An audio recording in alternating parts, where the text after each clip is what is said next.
Welcome back, guys. Dan's Mark 7R. We did all the development for the IS38 on my old Cupra 280. So we're just going to transfer the turbo onto this car.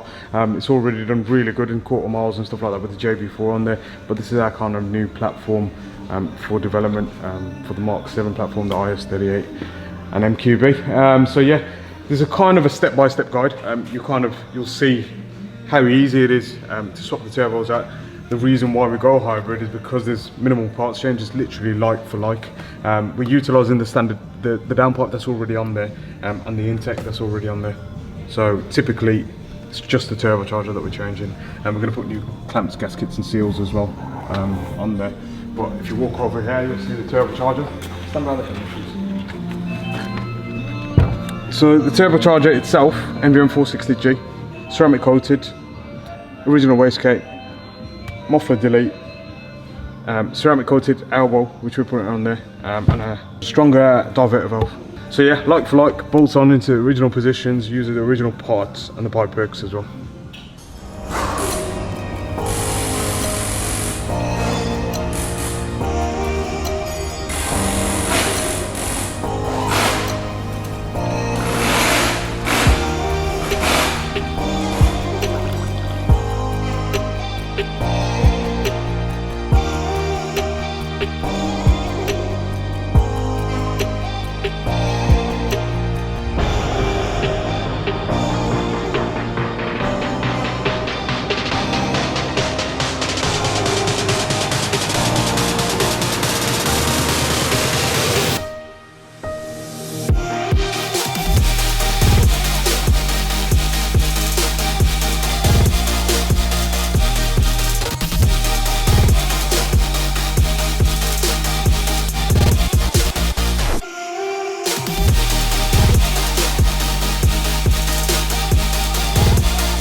So that's the old turbo off, IS38, latest revision as well, revision S, taken out. We just temped up the new turbo. So as you can see, the ceramic coating on there rated to about 1000 to 1100 degrees C. It's not always visible, but again, it's more visible than most turbochargers and aftermarket turbochargers.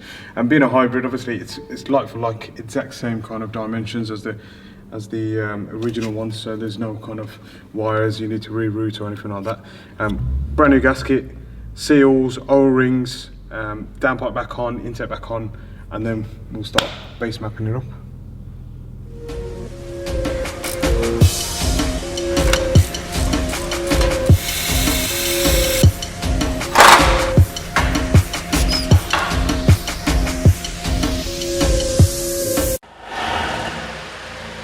So, turbo's all fitted, fluids all checked, car's been test driven, everything's running as it should, there's no leaks or anything like that. Car's been strapped down onto the dyno. Yep, it's in two-wheel drive mode, and that's how we dyno these, all the Mark 7s. It's the safest way.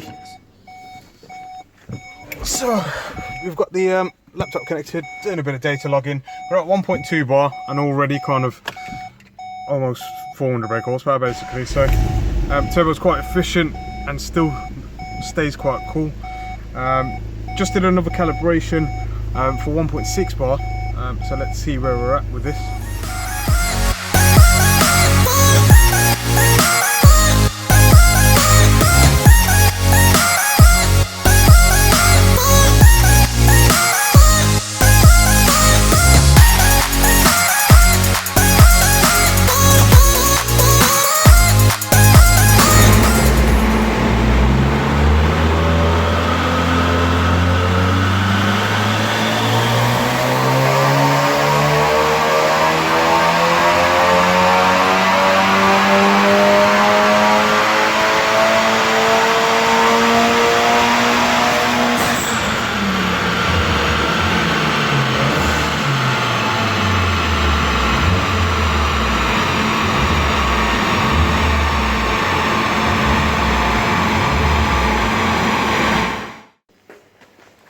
So that, guys, is the NVM460G. Running at 1.8 bar, 459 brake horsepower, 578 newton meters. It did run 324 brake horsepower, 435 as stock, with all the bolt-ons. The turbo itself, ceramic coated, so it's still doing its job, reducing engine bay heat. So yeah, contact us for the full package. The NVM460G hybrid turbo for the Mark 7 MQB range, 2 litre TSI, full bolt-on, like for like swap, and software available for majority of the range. Even the new 7-speed gearbox as demonstrated in the Golf R Estate. Don't forget to like, comment and subscribe, guys, and if there's any questions, put it in the comments section and I'll try my best to respond to it. Catch you in a bit.